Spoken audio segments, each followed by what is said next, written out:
Welcome home, everybody. They are Tiffany Cross and Angela Rye, and I'm Andrew Gillum.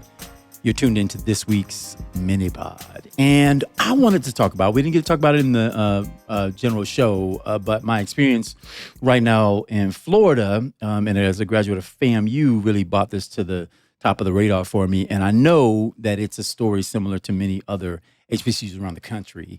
And that is, FAMU right now is in the hunt for a new permanent president. That process has been open for a while, received candidate applications for it, and they've been shortlisted. And there's been lots said about the behind-the-scenes process that has been undertaken by maybe certain members of the Board of Trustees to produce a certain outcome. In Florida, all conversations about votes, about presidential searches, they're in public. They're public records. The deliberations, they're supposed to be done publicly. And so we always find it strange when you start hearing rumors of, hey, that person's already got 8 votes. The other candidates, they're in there, but there's not a chance because we've already picked the one. And it seems that there may be some of that shenanigan playing in this case. And I wanted to broaden it out. Yes, we can talk specifically about FAMU. I know I'm happy to. But the truth is nationally, we have seen under Republican governors across the country in many states, if they hadn't already had processes where boards of trustees or governing boards of an institution are appointed by the governor, sometimes boards of education, and whatnot. But the end result is that it leads to a greater politicization of the education system, where you basically get the friends of the governor or friends of people in power who end up getting named, whether or not these people are graduates of an institution, whether they have previously been supporters of said institution, whether they believe HBCUs should exist at all. And in some cases, just as we have Betsy DeVos at the Department of Education in Washington, D.C., someone who does not believe in the... well, she's not there anymore, but we had her there. The point being, the point I'm trying to make, and I appreciate the correction, is that the politicization, you're putting foxes over hen houses. Yeah. Linda McMahon is there now, and she literally is there to abolish the Department of Education. Body slam it. You are absolutely right. I use the Betsy example because she's a big funder of charters, right? Her family, her philanthropic giving, all the things that she funds in her family were toward charter schools and basically taking public money and putting it into private institutions, right? Yeah. But they're putting these positions over the same institutions they're supposed to be shepherding, making sure are well-resourced. They're really in there to do a hatchet job. And as Tiffany just pointed out, the current Secretary McMahon, is it McMahon, Linda? Linda McMahon. Mm-hmm. Yeah, is similarly in the position to destroy the Department of Education, to phase it out as a department, even though we know Congress would have to be required in order for that to be accomplished. They are bringing... Well, it used to be. Who knows? Well, it used to be. That's true. When they had power. I don't know what the rules are anymore. And can I just say, Andrew, she was somewhere, I forget, you all probably saw this clip, and she was somewhere talking about A1 education.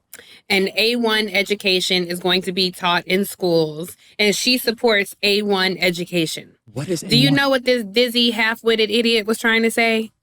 AI. He was trying to say AI and was on a stage and said A1 numerous times. This is the person they put in charge of the Department of Education. This is not a serious administration at all. Tiffany, I was about to say she got set up by a staffer, but she wasn't set up. You just have to read the words. She's just an idiot. She's not well-versed. She's not cultured. She's not informed. To the point that we need a good education system. You almost got to go out your way to not know what AI means. Like, you almost have to, I refuse to read a paper ever to not know about the intersection of AI and education right now. But as you're perusing your speech, you ask somebody, what is A1? Right. If you are confused, you ask. But even if you, if that's something you're used to seeing, which is written about all the time, you would see that and immediately know. You give them too much credit. Not calling the DOJ Doge Like, you know the difference between the made-up department and the actual Department of Justice. But before you get too deep in education, can you just explain to me, like you're talking to a 5-year-old, what is the deal at FAMU? They're trying to hire a president. Okay. And that search the governor appoints him?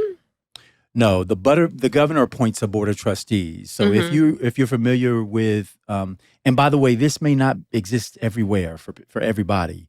Florida a long time ago used to have one board that governed all of our state universities. Jeb Bush, when he came in, got rid of that one board who acted in the interests, per se, of all of the state's higher education institutions, public institutions, and he replaced them with individual boards of trustees at each college campus. So privates have always largely existed this way. Each private school has a board of trustees or of governance, but someone who sits above the president so that the president will be accountable to them. That politicization, with these appointments coming largely from political individuals, have created the circumstance where, in many instances, the boards are not acting in the interest of that campus, but are doing the bidding of their appointers. So if their appointer is Ron DeSantis, and Ron DeSantis has decided that DEI is to be dead in the state of Florida, and that any institution who continues a policy where they value diversity, equity, and inclusion, they can be, if he has the power to remove them or not appoint them, reappoint them again, it becomes a cudgel over their heads where you either do my bidding or you don't do bidding at all. You come off the board.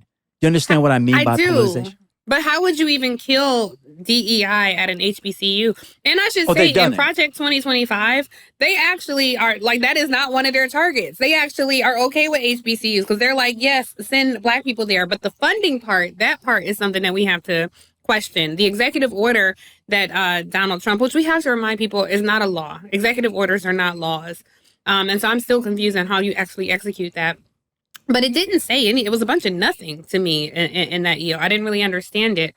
So I'm curious, because I think FAMU can be the poster child on how worried and concerned we should be for HBCUs. I'm curious how this might go. Like, who are is he looking to put a Republican as president? Is he influencing the board of trustees? So again, all of this is the stuff that is happening behind the scenes. So I'm hesitant to say who is doing what, and more interested in the fact that the process is being disrupted, that we can no longer trust that the people who become finalists for these jobs to lead these institutions are finalists because there's a ringer in there. They're finalists because there's somebody who is percolating to the top. In FAMU's case, the candidate who is seen to be the one to beat, the one who has come out appearing to have the support of at least all the known Republicans that I know who are on the board, and who are doing their level best to cozy up to the administration, are supporting this one candidate. This one candidate happens to have never, ever worked in higher education as an employee, never been an administrator of a college, never been a president, and is against, has been set up against candidates who actually do have higher education experience. Is there a reason you're not naming the person? I don't do it. No, I'll say her name or name. Actually, you know what? The reason why I'm not naming the person is because I actually think the issue is bigger than the individual. The issue that I really have with it is politics being used to maneuver a process which is supposed to be about FAMU and FAMU's future and what is in the best interest of the institution. That is being hijacked by not just the governor. Marva Johnson? Marva Johnson is the candidate that is being championed. Yes. And again, I'm not afraid to say vice president for state government affairs at Charter Communications. Yeah. The other people technology. Come from academia. Yes. Rondell Allen, provost and vice president for academic affairs at University of Maryland Eastern Shore. Gerald Hector, somebody's doorbell's ringing. It's not mine this time. Gerald Hector. It's definitely somebody at my door. Senior Vice President for Administration and Finance at University of Central Florida, and Donald Palm, who's the Executive Vice President and COO at FAMU. Marva Johnson is a Group Vice President for State Government Affairs at Charter Communications. Lobbyist. Correct. She's a lobbyist for Charter. So to the point, we would expect that in evaluating a candidate for president of the largest single campus HBCU in the country, the largest producer of Black baccalaureate, magisterial, and doctoral degree holders amongst Black folk in the state of Florida and leading in the country, would have a president who has some experience at running an institution of higher education. Are all these folks Black? Those, to my knowledge, yes. Okay. Marva went Black. to Georgetown. Yeah. Oh, I mean, she has Angela, she has gone to college, look like? and she has degrees. And is she a Republican? She's a MAGA supporter. What's her deal? Yes. In fact, some of the look, I don't know her personal party affiliation. I do know in the spaces in which she works where a lot of their political money goes, and the fact that she is a supporter of Ron DeSantis, and there is a campaign that refers to her as MAGA Marva. Well, MAGA Marva is or was a commissioner appointed of the state board. A Constitution Revision Commission. She was a commissioner on that, appointed by the governor, it looks like in 2017, 2018. I'm just trying to figure out what prepares Marva to be the president of a college. It says that her loyalty served as chair. She served as chair of the Florida State Board of Education. It says that she was appointed. I'm not saying this is run. I'm just trying to figure out what they would argue grounds her. What they're arguing, I don't mind sharing, is what are they arguing? that she because of her corporate contacts, that she can raise money for Florida A&M University. And by the way, anybody who's ever applied to lead an organization or a job commits to being able to raise godly amounts of money. And guess what? After they get the job, giving stays about where it is, and life goes on, and nobody removes that person because they failed to bring ungodly amounts of money to the institution. What's needed, Andrew? Because to me, this is a big deal. This is actually pretty serious, and I didn't quite understand it when you were saying it before. But now that I'm hearing you, this is actually a very serious issue that needs urgent attention. I'm thinking about all the FAMU alumni who we know, you included. Yeah. We cannot put our precious HBCUs in the hands of MAGA people. That gives them she doesn't because have we see any higher education experience. Like, I'm going through her bio. Even outside of that, to me, that's not the biggest flag. The biggest flag to me is that she's MAGA, and the biggest flag for me is that she has no credentialing to lead an institution of this nature. My mother was I think that a higher education administrator, and in order to be considered for a vice president role, let alone a presidential, you have to have had some years of experience in higher education. She doesn't have. So Angela, her qualifications do not even meet what FAMU advertises as needing for the position. And then here's the thing that makes it even worse. And I'm just going to call a thing a thing. You want to constantly come at us about Black folks who don't meet qualifications, and that's DEI. And then they go and get somebody who is remarkably unqualified to drill home their point that we're not qualified. That is not our choosing. That's y'all's choosing. We ain't choosing and Marva. It always is their Marva choosing. Could stay at Charter. When we talked about HECSEF, and we talked about the Joint Chiefs of Staff's person, where the president had to waive the qualifications for the position in order to get the Black man out and put his person in. My concern, y'all, is for FAMU most immediately.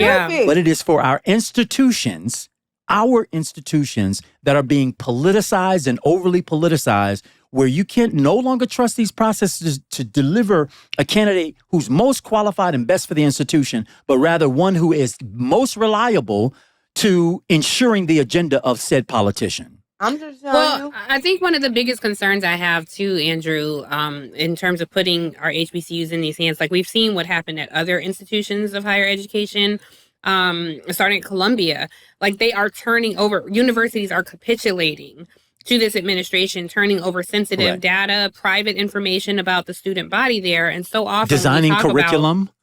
designing the curriculum. But even before we get to curriculum, the very specific thing that concerns me when we talk about immigration, we rarely think about Black immigrants, but there are a huge number of Black people who attend HBCUs who were not born in America. Sure. And so if you put a MAGA person over FAMU, that means people who may have been born in Jamaica who are attending school, people who've been born on the continent in Nigeria. Like I know at CAU and AUC, there were all types of foreign-born students attending school. And so you could be doing things like inviting ICE on campus to now deport. The government's disappearing people. Quelling protests.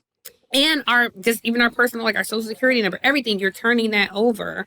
And to your point, Andrew, the protest laws in Florida, that's really serious. And in the country, I think I know we've got a wrap on this, and I regret that I didn't do as complete a job at highlighting, I think, the real concerns here of me as an alumnus of an HBCU, very specifically FAMU.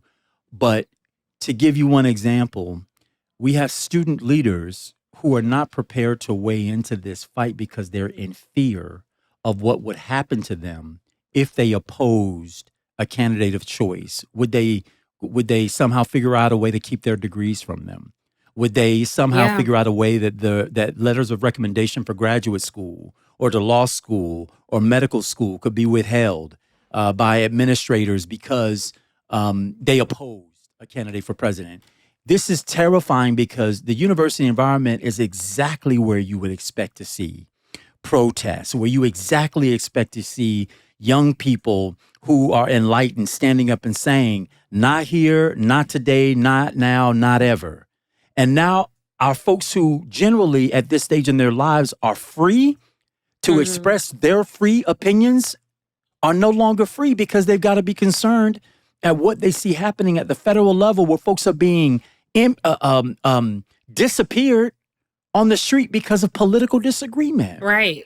So what all I'm saying is that the efforts that we are seeing happen nationally are trickling down such to the point that even at a state institution, HBCU, folks are in fear of retribution for saying, I just want a qualified candidate to be my president.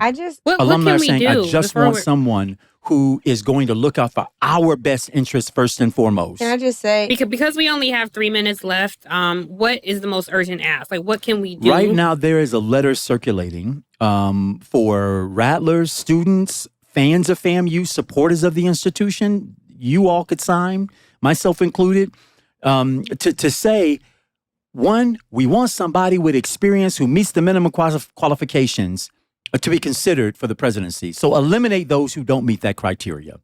They may not, but we then, secondly, we'll call that person out for you. If you can't tell from their resume in your interview that they're not qualified, let us just simply go to the record. Let's look at the facts. Tell me where this person meets the qualifications for higher education governance. You see, at FAMU, we can't just have a president who fundraises. We can't just have a president who is an administrator. Mm-hmm. We can't just have a president who understands the goals and the missions of historically Black universities and understands the special character of FAMU as a state institution, who doesn't believe in the legacy of HBCUs and the fact that we were shut out of every other state school until FAMU got created in 1887. And at that point, we have produced exactly the kind of outcomes you would want to see in exemplary fashion. But if we have a president who doesn't believe in HBCUs, who is willing to capitulate to what the governor says we ought to be and what we ought to do, and who's doing the bidding of a MAGA, then we begin the destruction of ourselves, and we cannot be sleepwalking during this time. So my call is, one, wake up. Two, get that letter, sign that letter, and we could make it available in the post notes, how to access it. But it is moving around rather organically now to folks to raise the specter that y'all can't come here and do anything and treat us any kind of way just because we're the Black school. And that if you come for us, we're coming back for you. So my hope is that we could get some real justice out of this process.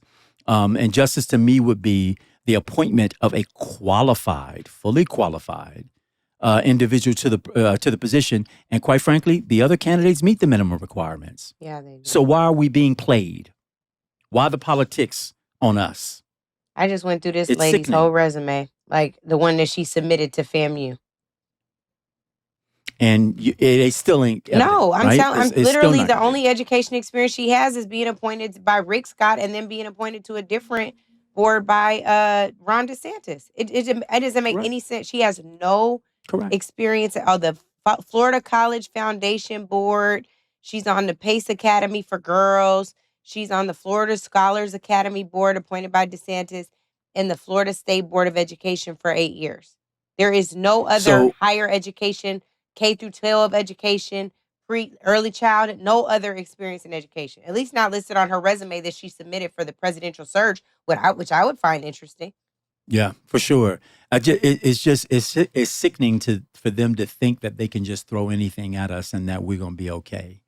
And that to me is a reflection of their where they value us. Mm-hmm. And you can't value me and send me somebody who ain't never run no institution. FAMU, when it advertises for its president, we ought to be getting the creme de la creme of candidates in higher education coming to apply for these positions. The reason we are not is because real academics aren't interested in the politics. They're not interested in being a do boy or a do girl for Governor X or Y or Z. They're there in service to the institution. And Marva may be a very good person as an individual. I'm not assaulting that.